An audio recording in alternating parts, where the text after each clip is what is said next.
Fiction, science fiction, horror, fantasy, crime, LGBT, thriller. You have now entered the House of Mystery. All right, you are back in the House of Mystery, and I'm Al Warren. Now today, I'm interviewing one of the other co-hosts who has got a new book out. New book is called Year of the Demon, David North-Martino. Oh, and you use my real name. Because this is about a book. People will be typing in David Rose, and it won't come up. You know, Amazon's not always the best. And if you're out one letter, so if they start typing in a weird name, they'll never find it. Well, thanks for having me on, Al. Now I'm on the other side of the table. Yeah, that's Again. right. Now It's been like 4 years. spotlight's up, faced at your eyes.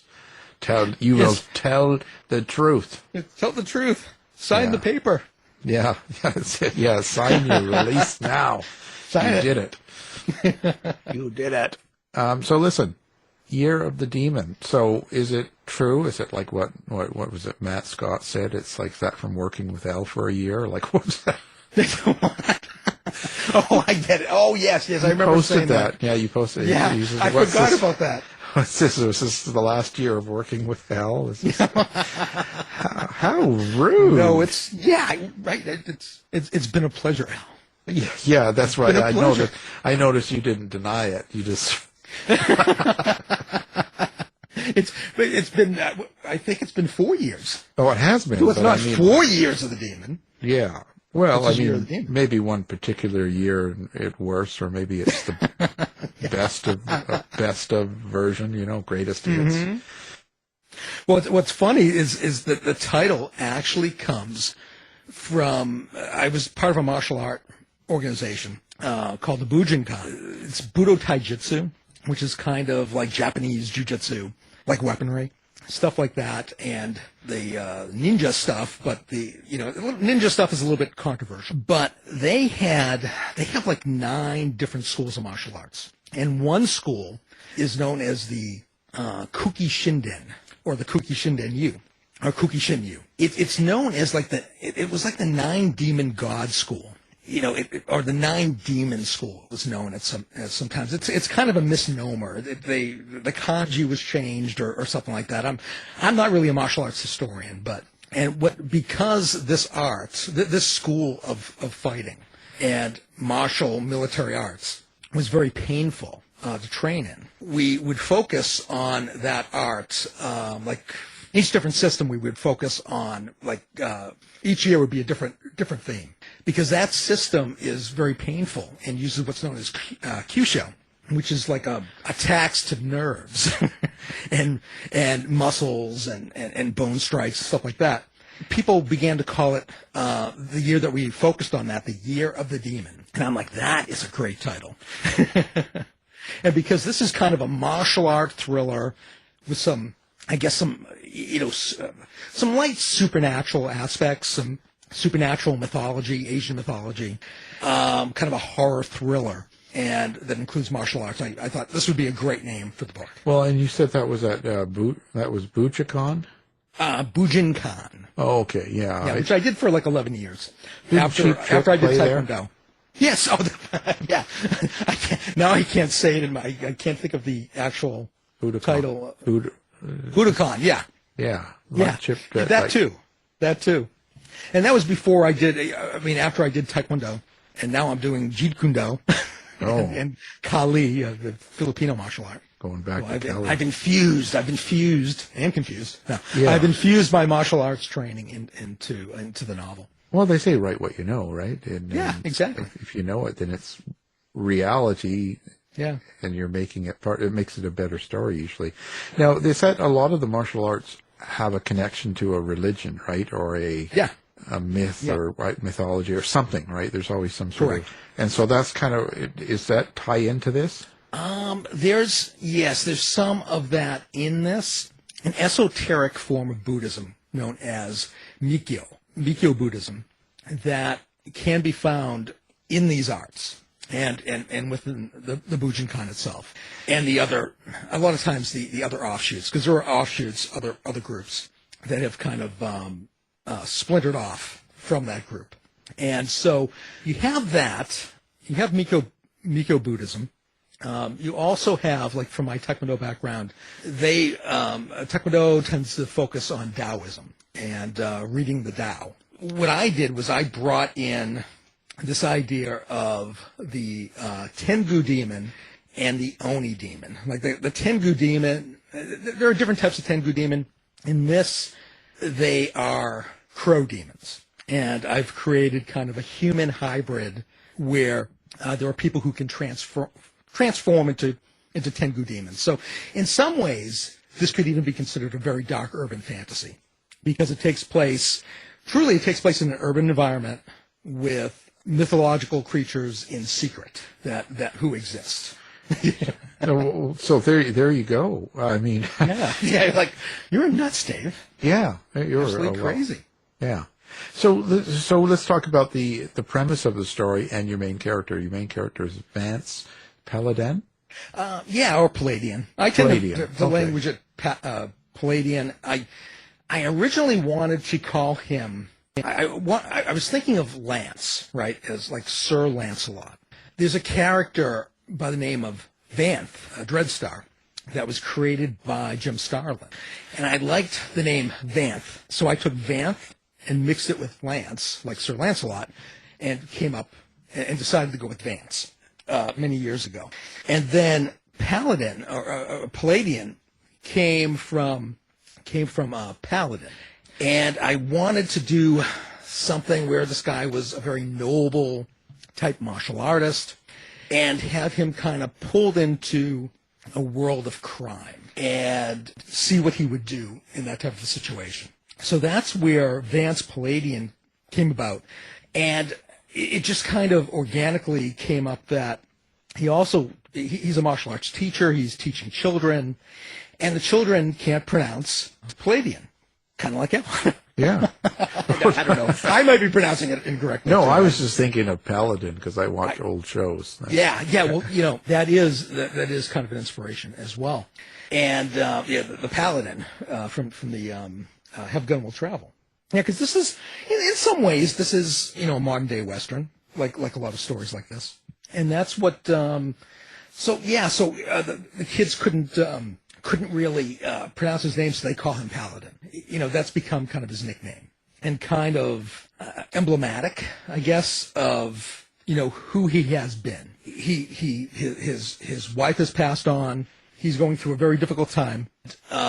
He ends up basically thwarting a robbery, and in doing so, and he saves this girl, this young woman who is kind of a wealthy future heiress, is how I language it. He saves her, ends up in a coma, wakes up a year later in a private hospital room, and realizes, I couldn't afford to be in this private hospital room, and then he meets her father, Sho, who is this rich businessman who wants to thank him for saving his daughter, and has had a vision and believes that he is the one to save his daughter from people who might want to hurt her.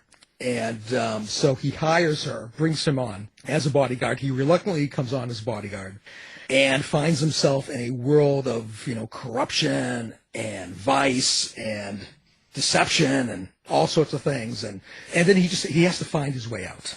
And that's kind of his journey, is to go from the Paladin to kind of a villain almost, and then to try to return to becoming the Paladin again. So do you have the character complete it before you put him through this story, or do you kind of have the story and you put him into it? He was partially in my mind, and he was partially kind of invented as he went through the story. Because one of my problems is, and I have many problems. Well, yeah. Yeah, as you know, Al. One. Yeah, there's not just one. There's more than one. One of his problems, one of my problems, is that when I can't really completely do an outline because I don't really know who the characters are. And what ends up happening is I'm writing, and the character wants to do something else. And it's your unconscious mind. And it's nuts, right? Your craziness. But the character kind of takes on a life of their own. I have to change things too much. So I'm a hybrid. I have a synopsis. I have a kind of an idea. Have an idea of the character.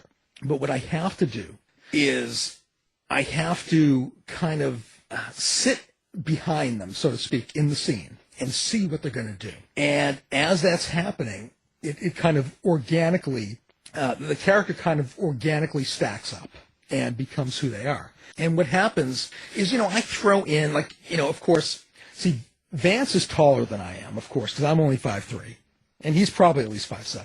He's definitely better looking than I am, of course, and he's thinner, but right? But he has, and he's his own person. He revealed to me in one of the scenes that he likes he likes burnt. He likes his bacon really, really crisp. He likes burnt toast. He likes flavors like that. I don't. And so he's not me, but I did give him some of my Taekwondo training. I did give him some of my training from when I was doing Budo Taijutsu or Ninjutsu, or Nimpo as it's called sometimes. And I even put in a character who is doing, I never name it Jeet Kune Do, but he's doing Jeet Kune Do in Filipino martial arts. So I pull in my own training and some of my own experiences. And he's also, I have two characters. He's one of them. He works, Vance works security. And I was a security manager. I was a security officer, promoted to management, and then I got into human resources within the security field for a good decade. And so I've taken that I have a private investigator by the name of Andre Murphy. He's kind of a composite of some people I worked with, and also the investigators I used to hang out with at one of the companies that I worked at that was an investigations firm, and my dad, who did investigations when he was younger. So I kind of pull all that stuff and layer it to create the character. Yeah. Is there kind of a meaning to the story, like something beyond all of the entertainment, like all of the action going on? Yeah, I mean, I guess the main theme is how easy it is to find yourself. I guess the best way to look at it is kind of a bubble, right? You come into, like Vance, he finds himself in an organization that might be a criminal enterprise, but some people in it might be criminals, and they may be doing things that are bad. And how easy it is to kind of talk yourself into this idea that maybe this isn't so bad, or maybe this is okay. And so that's kind of the main theme, is kind of being trapped in a worldview within a bubble. Getting to that point that maybe you realize, oh, wait a minute, I'm seeing things incorrectly. There are tricksters in the mist, right? Midst. And so that's kind of it. That basic premise came from this idea that there was a guy who was you may have heard the story. It's been talked about a lot, and I can't remember the complete specifics, but there was a guy who was a professor, and he wanted to find out why there were all these all this violence in prisons. And so he said, I'll do an experiment, and I'll create a prison in the basement of one of the buildings at the university. Sounds like a great idea. Right? Nothing could go wrong. And so he had these guys. He had these guys. He separated them. He said, okay, you're not corrections officers. You're the prison guards. And then he went to the others, and he said, okay, you're inmates. And all they had as reference was Hollywood movies. And in Hollywood movies, the prison guards typically, harass the prisoners. So without any type of direction, that's what the prison guards started to do. They began to harass the prisoners. That created this thing where they wanted to do a jailbreak. The prisoners were like, we got to get out of here. We got to do this jailbreak. The professor himself, he decided to go into the experiment. And they don't usually talk about this that much, but this is what I found very fascinating. He went into the experiment, and he became the warden. Somebody snitched, and he's playing the warden instead of observing the experiment from outside, and he's trying to stop this jailbreak. Meanwhile, his wife comes in, she's also like a psychologist or what have you, and a professor, and she comes in, and she sees what's going on. She's appalled. She goes to him. He's sitting at his desk. He's making phone calls. He's trying to figure things out. He's looking at schematics, and she comes in, and she said to him, she said, "Listen, I got to talk to you. There's really bad stuff happening out there." And he's like, "Listen, I'm busy." And she's like, no, you don't understand. He's like, "Woman," I think he actually said that. He said, "Woman, can't you see I'm trying to run a prison here?" And she said, "Snap out of it. You're not a warden, and this is not a prison." That snapped him out of it, and he ended the experiment. And to me, that showed how easy it is to kind of go into this worldview and start to believe. You create a reality, and all of a sudden everybody around you is creating this reality. And that's kind of at the heart of the book is this idea of living in this bubble. That's my life. Yeah, exactly. I'm always living in a fantasy world now. Yeah. So how do you rate this book? Is it like a horror? Is it fantasy? Is it? It's also under thriller, assassination. Yeah. So what is it? What is it? How do you classify it? Well, that's the hard thing, right? Because if you're looking for a breakout book, it's easy if you're like, well, this is horror, or this is a military thriller, or this is a cozy mystery. But it's difficult with this book because it really is. You could consider it. It's an action thriller, or it could be an assassin action thriller with supernatural elements. It could also be an urban fantasy, like a dark urban fantasy or action urban fantasy. So you could really classify it under each one. So it's kind of like if you like some horror and you like action and you like ninja and samurai and martial arts, you'll probably like this. The same thing if you're into urban fantasy and you like the idea of people who can transform into tengu, these tengu demons, these oni demons, mixed with martial arts and adventure, you probably like it as well. So it's one of those things. I think that if I can get it out to a broad enough group of people, I think a lot of people would enjoy this book. But how violent do you get? See, that's hard for me to judge, right? So I have a novella that I put out as Kindlevella. And then they got rid of Kindlevella, and I put it out on my own as just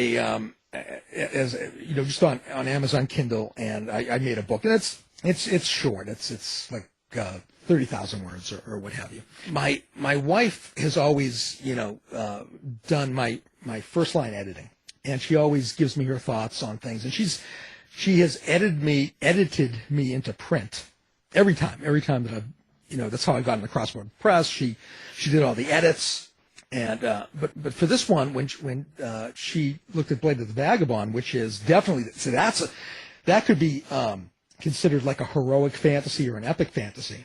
And that's straight epic fantasy, kind of like warring states, medieval ages from Japan.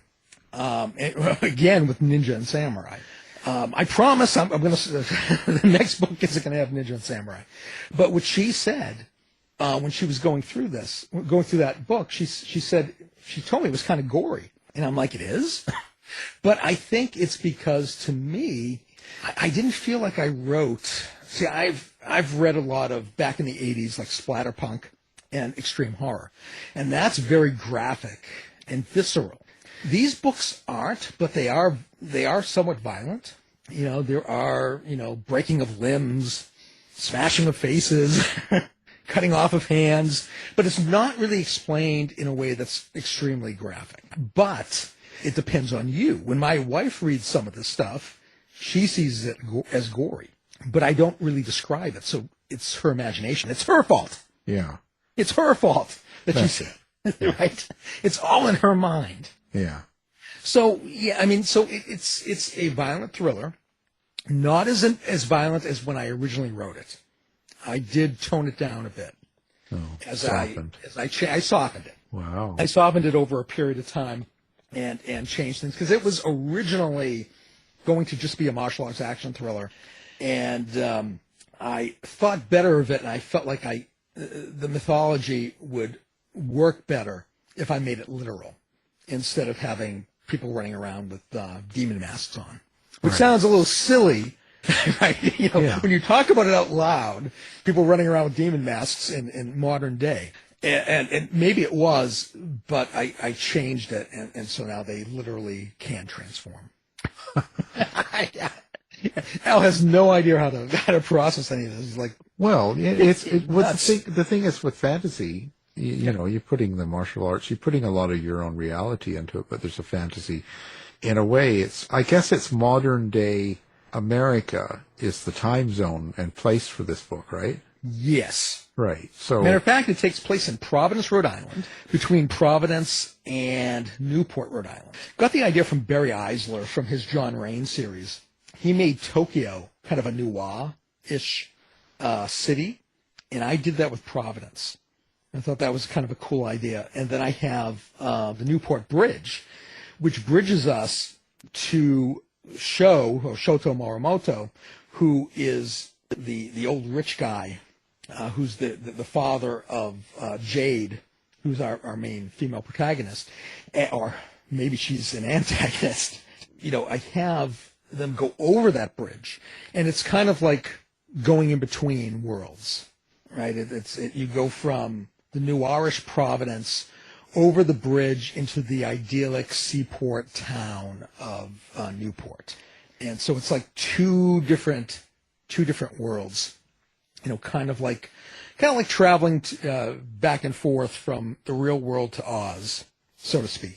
How much of the martial arts explanation do you put in it? How much of it is there? Quite a bit. I could only do so much, but I do have some martial arts history.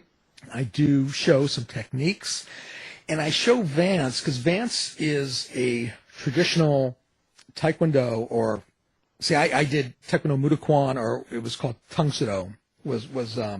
It's a Korean karate and the predecessor to what would become like Taekwondo today, and Olympic style Taekwondo. So he has this Taekwondo background, and he comes into the Morimoto estate, and Sho begins to teach him martial arts that the ninja studied, so to speak. And so I show basically how he goes from learning something that is more mainstream, more traditional, to something that's more battlefield type, old school martial arts. And then, of course, he has to apply what he learns. So you see that. And there's another guy, a Detective Chris Keegan. He is also a martial artist. He is another pretty much old school martial artist. He's studied Aikido-Jiu-Jitsu, and which is the Jiu-Jitsu style, and he studied Kendo, which is a sword style, and he utilizes those things. So I basically have, and then Andre Murphy is also a Jiu-Jitsu fighter, and so I have all these people who have all these martial art backgrounds. And at the end, there is an epic battle scene. So it's something to look forward to. Well, yeah. Do they all die at the end? No. Oh. Some do, though. Some do. There are a few deaths. Well, there has to be. And we can't tell people who's going to die, but some people do perish in the final battle. Right. Of course, they have to. Yeah, they have to. Wow. This is quite the epic. Yeah. All I can say. That's all I can say. You're speechless, Al. You're I'm speechless. Well, what do you hope? What are you hoping for the reader? What do you hope that they get out of it then? Well, I hope they're entertained. I hope they learn a little bit about different styles of martial arts. I hope for some that maybe they get intrigued and want to study martial arts, and but for the most part, I just hope they have a really good time. It takes them away from any craziness that might be in their lives, and they're just able to kind of sit back and go into a completely different world that looks like ours, right? Yeah. It's like our world, but not completely. because there are things in that in the world of Year of the Demon that probably don't exist. But who knows? I mean, hey, there are people who believe in aliens, Bigfoot. We were talking about this recently. Yeah. Bigfoot, and so who knows? Tengu and Oni. I don't know. They may still exist in Japan. Well, of course they do. We can go squatching. Oh. In Japan, right? That sounds like instead of going right, it would hurt. Yeah, instead of looking for Sasquatch or Bigfoot, we can look for Tengu, and Japan has a lot of ghosts, and so we could go on a hunt there and see if they're real. Well, I can't wait. Yeah. There you we'll go. Go together. Yeah. We'll go on a tour. Yeah. Go squatching. Oh. Go squatching. Sounds dirty. Gonna get me kicked out of somewhere. Yeah, I know. Well, okay. So listen, let's put up all your information. Where do people find David North-Martino? The real name. Yeah. Well, you can find me on Facebook. You can, under my name, David North-Martino. David-North-Martino most of the time. If you put me into Google, you will find me, which is scary. Yeah. Right, it's scary because I know people out there are watching. But, Facebook, Insta for the kids, right? Instagram, right? Right, I'm trying to be cool, but I'm not. X. I do martial arts stuff on YouTube, so you can find me there. Still dancing on there, hey? Yeah. Yeah. Oh, yeah. Of course. Yeah. YouTube. Oh, that's TikTok. I have a couple dancey videos on TikTok. Well, see, right. So you can come and see me. What about TikTok? Come see me dance. I do martial arts on there, and I do all sorts of stuff. I'm crazy. Now, are you running a website still, or no? Or yes. It's like David North-Martino without a hyphen.com. Oh, okay. Yeah. Yes, but just to make it easy. Yeah, sometimes it's a hyphen. Sometimes it disappears. Sometimes it reappears. Right. Depends on the hoodoo. The voodoo that you do. So yeah, that's it. Thank you. So everybody, buy the book, Year of the Demon. Please. No, yeah, he needs the money. He needs to pay for a psychiatrist. Yes, or two. He needs clinical help, and this is serious. 5 days a week. This isn't just once a month kind of. They're putting me away. Yeah, this is serious. So everyone contribute. Okay. That's right. Al doesn't have enough room in the basement of the House of Mystery to lock me up and get enough psychologists. Yeah, no, there's just no help for that. So, there you go, David North-Martino. Thank you, Al. This has been a production of the House of Mystery Radio Show. To find out more about our show, guests, or hosts, go to our website at houseofmysteryradio.com.